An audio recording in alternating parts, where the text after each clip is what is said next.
One of the most influential commentators in the US, Tucker Carlson, recently pointed out the supposed weakness of evolution theory. You might be surprised to learn that I find myself agreeing with part of his arguments. Can you guess which one?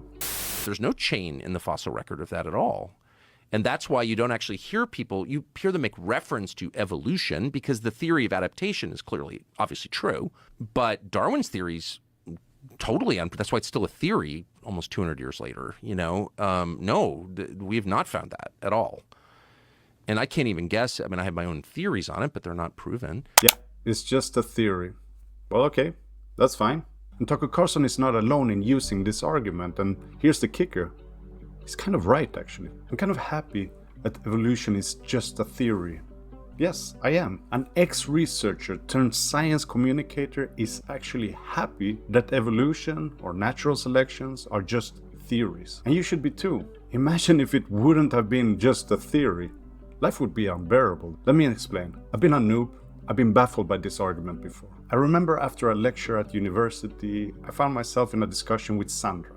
Sandra was one of the most book-smart people we had in the class. She knew all the books and resources by heart. She was always sitting at the front of the classroom.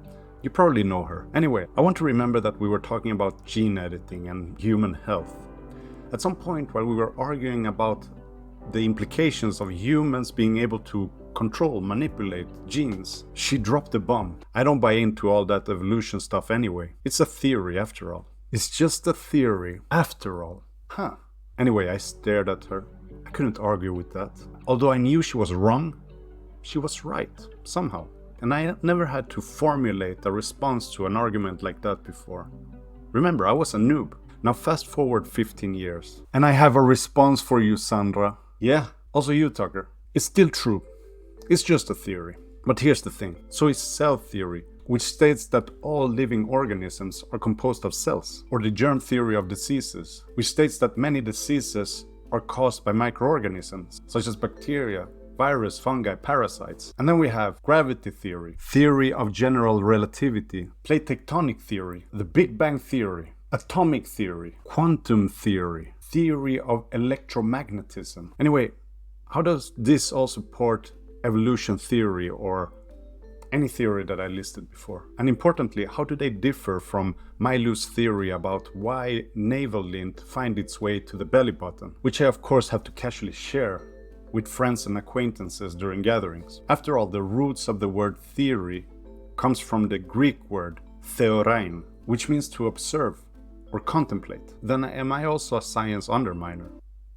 Nope. I still think there is a good reason why scientists talk about theories as theories. You see, science took a slightly different direction concerning theory.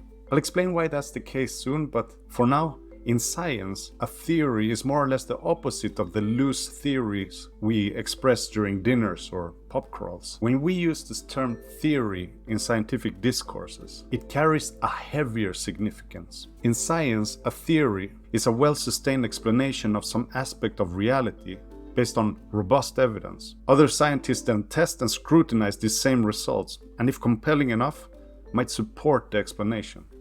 We talk about theory because it reflects the humility of the scientific process. It acknowledges that scientific knowledge is temporary and that it can change upon new, better explanations or observations. It's an approach that allows us to challenge and improve our understanding of reality whenever necessary. And it's also the reason why researchers are still challenging Einstein's relativity theory and finding new deviations or details that can improve our knowledge. So when Tucker Carlson tries to undermine evolution theory as just a theory, he first of all uses the everyday definition of theory as a reference, and not scientific theory. But he also highlights a crucial and excellent aspect of scientific theory, that it's not a dogma. Calling it a scientific theory protects or prevents scientific findings from being set in stone. It's a robust and well-supported explanation, but it also acknowledges the ongoing search for a deeper understanding and refinement. Isn't that what we all want, after all? But then some say that science is unfair because it doesn't allow us to criticize it.